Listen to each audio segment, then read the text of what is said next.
하나님 말씀은 요한계시록 17장 3절로 8절입니다.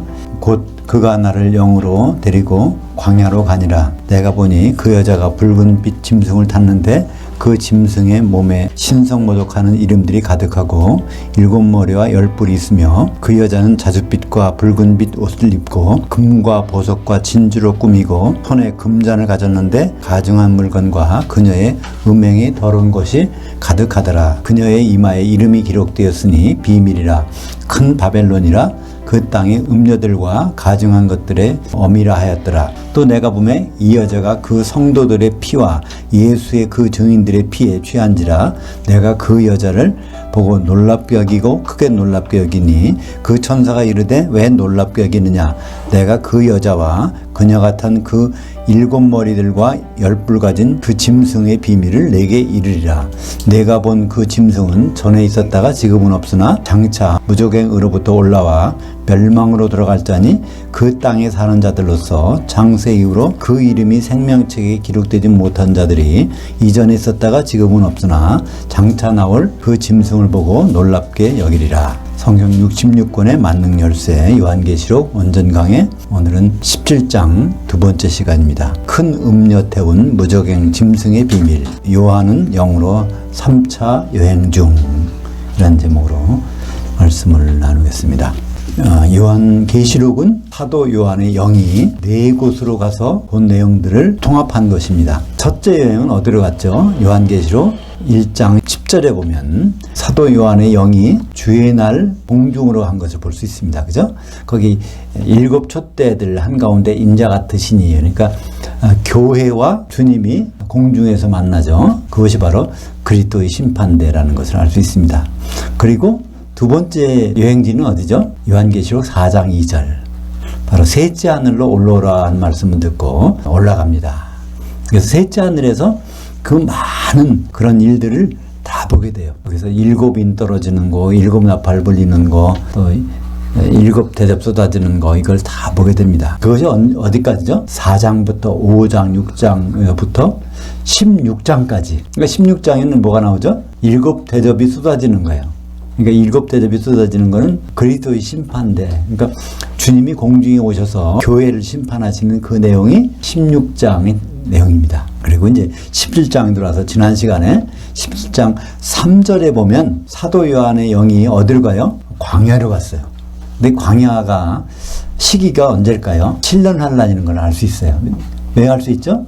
거기 짐승이 나오고 짐승이 타는 음녀가 나오고 열왕이, 그 짐승이 활동하는 시기가 7년 환란이니까 7년 환란기에 타락한 교회의 모습을 보는 장면, 그것이 이제 사도 요한이 영으로 이끌려가서 보는 장면이 지난 시간에 시작이 됐습니다. 거기 17장 3절에 보면 내가 보니 그 여자가 붉은빛 짐승을 탔는데 그 짐승의 몸에 신성모독하는 이름들이 가득하고 7머리와 10뿔이 있으며, 이 여자가 누구라고 그랬죠? 타락한 교회, 마지막 때에 타락한 교회. 그러니까 우리가 다른 얘기하는 게 아니에요. 바로 우리 얘기일 수 있어요. 마지막 시대에 우리가 있는 이 교회, 교회가 결국은 어떤 모습으로 변하고 있을까? 그게 자발적으로 혼자 하는 것이 아니라 어떤 세력이 그걸 이끌고 있다는 거예요. 근데 그 세력이 누구냐면 짐승인데, 그 짐승이 어디서 한번 본 적이 있죠? 7머리와 10뿔. 요한계시록 13장 1절에 그게 나와요. 7머리와 10뿔. 내가 보매 바다에서 한 짐승이 올라오는데 뿔이 어리고 머리가 7이라 그 뿔들에는 10 왕관들이 있고 그 머리들에는 신성모독하는 이름들이 있더라.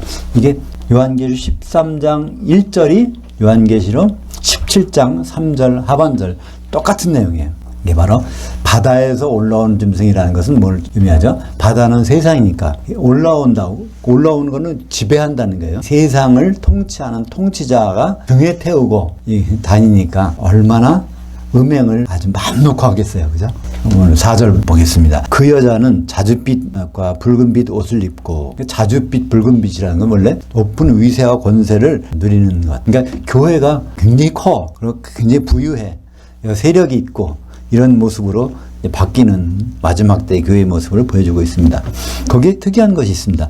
금과 보석과 진주로 꾸미고, 금과 진주와 보석은 어디서 만나죠? 창세기 2장에 보면 거기에 강가에 그 재료가 있죠. 금과 베델리엄과 호마노가 있더라. 그 베델리엄이라는 것은 식물성 진주입니다. 식물의 그 줄기를 상처를 내면 그 상처를 쌓아매기 위해서 진액이 나오는데 그 진액이 굳어진 게 베델리엄입니다.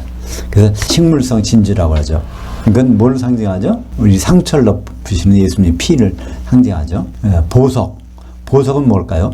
보석은 원래 자연 상태에 있는 것이 없어. 열과 압력을 통해서 변화된 겁니다. 성령을 뜻한다고 볼 수 있죠. 금은 뭐죠? 금은 변함없는 아버지를 뜻하고. 그러니까 하여튼 금과 진주와 보석은 재료가 될 거예요. 어떤 재료냐면 새 예루살렘이 재료가 돼요. 그죠? 요한계시록 21장 18절에 보면 그 성의 성곽은 한 벽옥으로 쌓였고 그 성은 정금인데 맑은 유리 같더라. 그 성의 성곽의 기초석은 각색 보석으로 꾸몄는데 그 12문은 12진주들이니 각 문마다 각 한 개의 진주로 되어 있다. 금과 진주와 보석이 새 예루살렘의 재료인 것입니다. 새 예루살렘은 결국 누가 되는 거죠? 교회가 마지막으로 새 예루살렘 돼서 어린 양의 신부가 되는 거잖아요. 그러니까 이 음료도 비슷하긴 해요. 금과 보석과 진주로 꾸몄으니까. 근데 여기서 꾸미다는 단어가 나와요. 성경에서 딱 2번 나오는 단어예요. 꾸미다. 이거는 정확히 말하면 도금한다는 얘기예요. 속은 안 그런데 겉에다가 회칠한 거죠. 겉보기에만 진짜 새 예루살렘 모습을 한 거예요. 이 음료가. 그죠? 금과 보석과 진주로 겉만, 껍데기만 벗겨보면 거기는 다 가짜인데 금을 여기다 덮였다는 얘기예요. 누가? 그 여자가. 그러니까 교회가 정말 예수님과 혼인할 그 신부가처럼 꾸미긴 꾸몄는데 한 1mm만 들어가 보면 다 가짜야. 그죠? 이 교회가 예수님과 혼인할 준비를 한다고 하면서 예수님은 남편이라고 생각한다면 하고 있지만 사실은 그 속에는 뭐가 있어요? 세상에 좋은 것을 추구하는 그런 생각을 가득 찬 그게 예수님 오시기 직전에 마지막 때의 교회의 모습입니다. 그것이 바로 음행이라는 거예요. 음행은 뭐라고 그랬죠? 교회가 음행하는 것은 예수님과 혼인할 생각을 아예 접는 거예요. 반대로 교회가 음행이라는 것은 세상에서 어떻게 멋지게 살아보느냐. 그죠? 이걸 추구하는 교회. 이것이 바로 음행하는 교회입니다. 꾸민다는 얘기, 겉에 코팅하는 거예요. 겉에만. 이 단어가 어디 나올까요? 요한계시록 18장 6절에 또 있습니다. 성경이 딱 2번 나오는 단어예요. 금을 크리시온이라고 그러는데 크리시온이 헬라어로 금이에요. 거기서 나온 말이 크리소오, 도금한다는 말입니다. 요한계시록 18장 6절. 땅의 상인들이 이르되 화이토다 화이토다 큰 성이여 세마포옷과 자주옷과 붉은 옷을 입고 금과 보석과 진주로 꾸민 도금한 껍데기만 그렇게 한 그런 것인데 17절에 그란 부가 1시간에 망하였도다. 그게 얼마 간다고요? 1시간 간다는 거예요. 1시간. 1시간 뭐라고 그랬죠? 요한계시록에서 시간은 호라라, 헬라어로 호라인데 1시간은 이제 요한계시록 17장 12절에 앞으로 나올 거예요. 1시간은 7년입니다. 7년 동안 얘기한다는 거예요. 그러니까 7년 환란 동안에 교회는 아주 사치스럽게 꾸며 아주 정말 그럴듯한 교회처럼, 그러니까 예수님과 혼인할 것처럼 그렇게 꾸미고 있지만 그 껍데기만 살짝 벗겨보면은 거기는 음행이 더러운 것이 가득 찼다는 것입니다. 우리가 점점 예수님이 이제 오실 시간이 점점 다 가까워지면 교회는 이렇게 변질되게 돼 있다는 겁니다. 이게 요한계시록에서 이 주님 오시기 7년 전에부터는 교회가 완전히 겉모습만 교회지 실제는 아니라는 것을 나타내주고 있습니다. 손에 금잔을 들어서 교회. 그 교회는 뭘 드려야 되는지 에베소서 6장에 보면요. 마귀를 대적하기 위해서 뭘 입으라 그러죠? 하나님의 전신갑주를 입으라. 그거는 개인 보고 입으라는 게 아니에요. 교회가 그렇게 해야 된다는 거예요. 그죠? 거기에 손에는 뭘 드리게 돼 있어요? 에베소서 6장 17절. 너희는, 교회는, 성도들은 구원의 투구와 하나님의 말씀인 성령의 검을 가지라. 이 하나님의 말씀, 이걸 레마입니다. 하나님 말씀, 이것이 성령이라고 됐어요. 레마가 성령이에요. 로고스도 말씀인데 로고스는 성령이 아니라 그것이 바로 즉각적으로 나타날 때, 그것이 레마가 될 때 그것을 성령이라고 합니다. 성령의 검을 성령으로 붙들고 있어야 되는데 그거 아니라 금잔을 붙들고, 그러니까 금잔에 뭐가 들어있겠어요? 포도주를 마시는 거예요. 세상의 즐거움을 취하는 것이 교회에 가득 차 있다는 겁니다. 5절 보겠습니다. 그녀 이마에 이름이 기록되어 있을 때 비밀이라. 그러니까 이 비밀인데 이게 사실 좋은 의미의 비밀은 아니죠. 교회가 숨기고 있는 것들이 있다는 것입니다. 이름이 또 뭐냐면 큰성 바벨론, 큰 바벨론, 이것이 이제 결국 큰성 바벨론이라고 하는 거죠. 땅의 음녀들의 가증한 것들의 어미가 되었더라. 여기에 교회가 다 큰 교회나 작은 교회나 이런 모습들로 가득 차 있다는 것이다. 음녀라는 것은 혼인, 그러니까 정혼한 것을 벗어나서 하는 행동을 다 음녀의 행동이죠. 원래는 어떤 옷을 입고 있어야 되죠? 원래는 교회의 어미는 어떤 것이었냐면 요한계시록 12장 1절에 하늘에 큰 이적이 보이니 해를 옷 입은 한 여자가 있는데 그 발에는 달이 있고 그 머리에는 12별들의 면류관을 썼더라. 이게 진짜 교회의 모습이어야 되는데 해를 옷 입고 그리스도를 옷 입고 그때 발은 뭐예요? 사도들을 발로 삼고 이런 것이 우리의 본분이어야 되는데 하여튼 교회는요, 성도들은 신약 성경 여기에 위에 서야 되는 거예요. 중매 교본의 대로 행동해야 되는데 이것을 벗어나서 다른 것을 하고 있는 모습을 성경에서 음행이라고 합니다. 6절에 보면요, 이들이 무슨 일을 하는지 나타내주고 있습니다. 또 내가 보면 이 여자가 그 성도들의 피와 예수의 그 증인들의 피에 취한지라 내가 그 여자를 보고 놀랍게 여기고 크게 놀랍게 여기니. 여기 보면 그 성도들, 그 증인들이 나와요. 피가 나와. 피라는 얘기는 순교당한다는 얘기예요. 그 증인들도 피 흘리고 그 성도들도 피 흘려. 그럼 이건 뭐 하는 거죠? 후 3년 반 들어갈 때 그 순간에 두 증인이 피 흘리는 장면. 그 다음에 후 3년만 동안에 두 교회, 서머나 교회하고 버가모 교회가 순교당하는 것. 이렇게 두 가지를 요한계시록 17장 6절에서 설명해 주고 있습니다. 누가 이렇게 순교하고 누가 이렇게 나쁜 짓을 하나요? 세상 사람들이 하는 게 아니라 교회 내에서 타락한 교회 성도들이 바로 두 증인 교회도 죽이고 또 거기 그 서머나 교회, 버가모 교회 또 이제 순교시키는 장면이 나오고 있습니다. 마귀는 바로 그런 특성이 있어요. 요한계시록 6장 3절에 보면 뭐 누가 나오죠? 붉은 말 탄 자가 있는데 그가 큰 칼을 들었는데 어떻게 서로 죽이게 하더라. 죽이게 서로 누가 서로 성도들끼리 이제 거기서 7년 환란 동안에는 이렇게 어려움을 겪는 것이 나오는 것입니다. 요한계시록 6장 9절부터 11절까지 제가 읽겠습니다. 다섯째 인을 떼실 때 내가 보니 하나님의 말씀과 그들이 가진 증거로 말미암아 죽음을 당한 혼들이 그 제단 아래에 있어. 그러니까 두 증인 교회가 후 3년만 들어가기 직전에 순교를 당하죠. 10절에 큰 소리로 불러 이르되 거룩하고 점되신 대주제여 그 땅에 거하는 자들을 심판하여 우리 피를 갚아주지 아니하시기를 어느 때까지 하시려나이까. 그러니까 그 땅, 그러니까 음녀 교회가 된 그들에게 원수 좀 언제 갚아주시렵니까? 11절 각각 그들에게 흰 두루마기를 주시며 이르되 아직 잠시 동안 중간에 쉼을 갖되 그들의 동무종들과 형제들 두 순교교회도 순교당할 동안 그러니까 후 3년 반 끝날 때까지를 기다려라. 자기들처럼 죽임을 당하여 그 수가 차기까지 하라 하시더라. 그 요한계시록 6장 9절부터 11절의 내용이 요한계시록 17장 6절의 그 내용입니다. 그럼 그 두 증인들은 누굴까요? 요한계시록 11장 3절 내가 나의 두 증인들에게 권세를 주리니 그들이 굵은 베옷을 입고 1260일을 예언하리라. 그들이 이 땅의 주 앞에 서 있는 두 감람나무와 두 촛대들이니. 그래서 요한계시록을 해석하는 분들, 강의하는 분들이 두 증에 대한 설교를 많이 해요. 두 증이 모세다, 엘리야다, 뭐 신약이다, 구약이다 이런 말씀들을 하는데 이거는 그게 아니죠. 요한계시록에 답은 어디 있다? 요한계시록에 있습니다. 11장 4절에 그거잖아요. 두 증인은 두 감람나무들, 또 두 촛대들이라는 거예요. 감람류는 뭐라고 그랬죠? 성령 충만한 성도. 감람나무는 교회. 감람산은 7교회.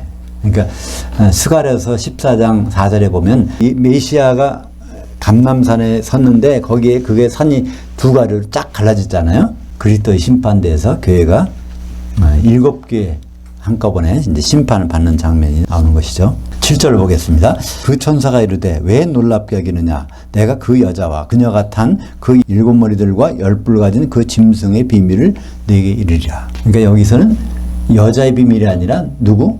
짐승의 비밀을 일러주겠다는 거예요. 근데 그 7머리, 그 중에서 7머리가 뭘 뜻하는가? 설명이 17장 9절이랑 다음 시간에 나올 건데 간단히만 볼까요? 지혜 있는 뜻이 여기 있으니 7머리들은 그 여자가 앉은 7산들이요 또 7왕들이라. 그러니까 이 7머리, 짐승이 7머리를 가졌는데 7머리는 7산들인데 그 산들은 7왕들이라는 거예요.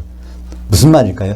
7제국이라는 겁니다. 7제국의 줄기를 타고났다는 겁니다. 첫 번째 제국이 있고 두 번째 제국이 있고 세 번째, 네 번째, 다섯 번째, 여섯 번째, 그 다음에 7번째가 되는데 5제국이 망했다는 거예요. 하나는 있다는 거예요. 그러면 사도 요한이 살았을 때 그때 제국은 무슨 제국이죠? 로마 제국. 로마 제국이 있고 앞으로 이제 먼 훗날 다른 제국이 생긴다는 거예요. 짐승의 제국이 있는데 그때 이 짐승의 제국을 나타내기 위해서 7머리가 있다는 겁니다. 요한계시록 17장 11절에 전에 있었다가 지금 없어진 짐승은 8째 왕이니 7 중에 속한 자라 그가 멸망으로 들어가리라. 그러니까 이 멸망으로 들어간다는 것은 결국 이 짐승은 어디 가죠? 불못에 들어가요. 그죠? 1000년 동안 지옥에 가는 법도 없어. 직행이야. 불못으로. 10뿔들은 10왕이니 아직 나라를 얻지 못하였으나 다만 그 짐승과 더불어 1시간 동안 권세를 받으리라. 여기도 1시간이 나와요. 그죠? 이게 1시간이 7년 동안 7년 환란 동안 활동하는 것이 짐승입니다. 이들은 어떤 나라라고 했죠? 다음 시간에 나오겠지만 맨 처음에 나타났던 것이 지구 역사상 첫째 제국의 왕이 누구죠? 니므롯 왕이요. 그죠? 바벨탑을 쌓던 고대 바벨론의 왕 제국입니다. 고대 바벨론 제국이 첫 번째, 두 번째는 아수르 제국, 세 번째는 신바벨론 제국, 네 번째는 메데아 바사 제국, 다섯 번째는 헬라 제국. 그거는 이제 끝났고 지금은 6번째인데 로마 제국인데 앞으로 마지막으로 이 짐승이 왕이 되는 나라가 있을 것이라는 8절 보죠. 내가 본 그 짐승은 전에 있었다가 지금은 없으나. 그러니까 전에 니므롯이 옛날에 있었잖아요. 근데 지금은 없어. 근데 앞으로 이제 나온다는 거예요. 그게 앞으로 나오려면 어떻게 돼야 될까요? 사람이 죽었다가 무덤에서 나온다는 얘기일까요? 그게 아니라 니므롯과 같은 습성을 나타내는 그 귀신이 그때 이제 있었는데 무정행이 들어갔다가 나오면은 다시 이제 그 귀신 들어가면 니므롯과 똑같은 행위를 하는 것이 이제 앞으로 7년 동안 있을 거라는 것이죠. 창세기 10장 8절 9절 보겠습니다. 구스가 또 니므롯을 낳았으니 그는 세상의 첫 용사라. 그가 여호와 앞에서 용감한 사냥꾼이 되었으므로 속담에 이르기를 아문은 여호와 앞에 니므롯 같은 용감한 사냥꾼이로다 하더라. 성경에 첫 번째 나오는 여호와를 대적하는 자가 첫 번째 나옵니다. 이게 앞이라는 얘기는 대적한다는 의미가 들어가 있어요. 그 니므롯이라는 말이요 반역자라는 뜻에서 나온 이름입니다. 반역자. 히브리 말로요 마라드 하면 이게 반역한다는 거예요. 마라드 앞에 니자부터 갖고 니므롯 하면 이게 반역자. 첫 번째 반역자예요. 그게 이제 어떤 나라를 세웠냐면 바벨탑을 쌓던 고대 바벨론 제국을 세운 사람입니다. 그래서 구스의 아들 니므롯 지난번에 13장에서 살펴봤습니다. 히브리 단어로 각 단어의 자음, 히브리어는 모음이라는 건 표시가 안 되니까 자음들은 수치가 달려 있어요. 그래서 니므롯 하면은 이거는 294야. 벤 하면 이거 아들이란 뜻인데 그건 50이고 구시는 320입니다. 이건 누가 계산해 봐도 이 숫자 이외에는 나오지가 않아요. 그러니까 이걸 다 더하면 뭐가 되죠? 666이 되는 거예요. 그러니까 666이 최초로 했던 사람이 구스의 아들 니므롯이야. 그게 이제 요한계시록 13장 마지막 부분에 내가 그 짐승의 수를 세어보라, 계산해보라 하는 거예요. 어떤 사람들은 여기 666 하면 기분 나쁘다고 그래요. 6자, 저건 666이니까 기분 나쁘. 근데 그 666이, 666이 기분 나쁜 게 아니에요. 계산해서 나온 게 기분 나쁜 거예요. 그죠? 계산. 그러니까 계산해서 나온 사람의 이름은 구스의 아들 니므롯. 이게 짐승의 수 666입니다. 8절 하반절 보겠습니다. 장차 무적행으로부터 올라와. 근데 짐승이 이제 장차, 그러니까 로마 제국이 있을 때는 없었어. 근데 먼 훗날 예수님 오시기 이제 7년 전에, 7년 환란 시기에 이제 무저갱에서 올라온다는 거예요. 근데 이 짐승이 원래는 어디서 올라오죠? 요한계시 13장 1절에 바다에서 올라온 짐승이야. 그러니까 세상을 지배하는 통치자, 사람이란 말이에요. 이 사람인데 이 짐승이 또 무저갱에서 올라온다고 그러죠? 무저갱에서는 누가 올라올까요? 무저갱에 있는 거는 딱 정해져 있어요. 사람은 무저갱에 못 가요. 사람은 어딜 가죠? 음부에 갈 수 있어. 그죠? 누가복음 8장 30절, 31절까지 보겠습니다. 같이 볼까요? 예수께서 내 이름이 무엇이냐 물으신즉 이르되 군단이라 하니 이는 많은 귀신들이 들렸음이라 무저갱으로 들어가라 하지 마시기를 간구하더니 예수님이 갈릴리에 있다가 건너편 거라사 지방에 가셨어. 왜 가셨을까요? 거기 가서 딱 한 가지 일만 하고 다시 돌아오셨어요. 그 일이 이 군단 귀신 들린 사람을 위해서 그걸 쫓아주러 가셨다가 오신 거예요. 이 군단이라는 것은 로마의 군대 체제 중에서 가장 큰 규모입니다. 이게 보병만 6,000명이라는 거예요. 그러니까 6,000명의 귀신이 그 사람에게 들어간 것 같아요. 그래서 이 사람을 갔더니 귀신이 먼저 알아봐. 우리 무저갱에 들어갈 시간이 안 되는데 왜 이렇게 오셨습니까? 그러니까 이제 돼지떼에다가 그들을 귀신을 보내는 것이 기록되어 있죠. 그래서 하여튼 그걸 통해서 무저갱하면은 누가 가는데 귀신이 쉬는 곳에, 그죠? 귀신이 가는 것. 그러니까 무저갱에서 나온 그 존재가 짐승에게 들어갔던 얘기는 사람에게 니므롯 귀신이 들어갔다는 얘기죠, 그죠? 부스의 아들 니므롯의 귀신, 하나님을 대적하는 그 귀신이 거기에 들어간 것을 볼 수 있습니다. 그것이 요한계시 11장 7절에도 한번 나왔어요. 그들이 그 정언을 마칠 때, 그러니까 두 증인들이 그 정언을 마칠 때, 그때가 언제죠? 전 3년 반 끝날, 그죠? 그때 무저갱으로부터 올라오는 짐승이 그들과 더불어 전쟁을 일으켜 그들을 이기고 그들을 죽일 터인지.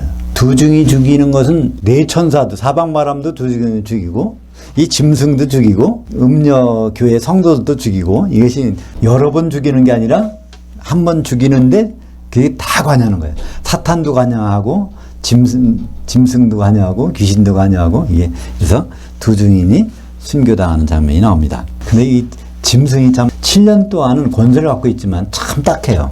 그들은 예수님 오시면 1착으로 어디 들어가요? 불못에. 다른 사람들은 다들 불못에 아니고 지옥 갔다가 그 1000년 후에 나와서 한 번 더 기회는 있어요.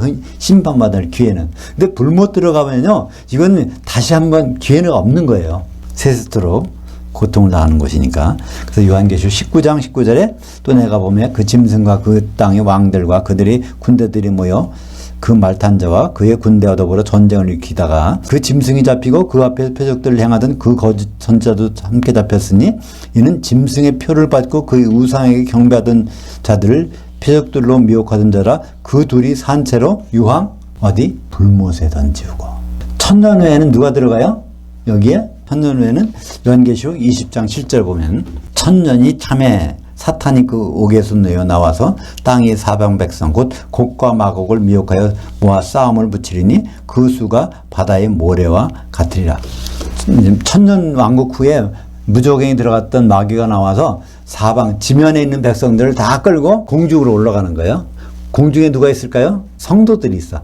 그 둘러싸고 있다가 불이 내려와서 태워버리고 거기 있던 마귀는 사탄은 어디다가 9절 보죠.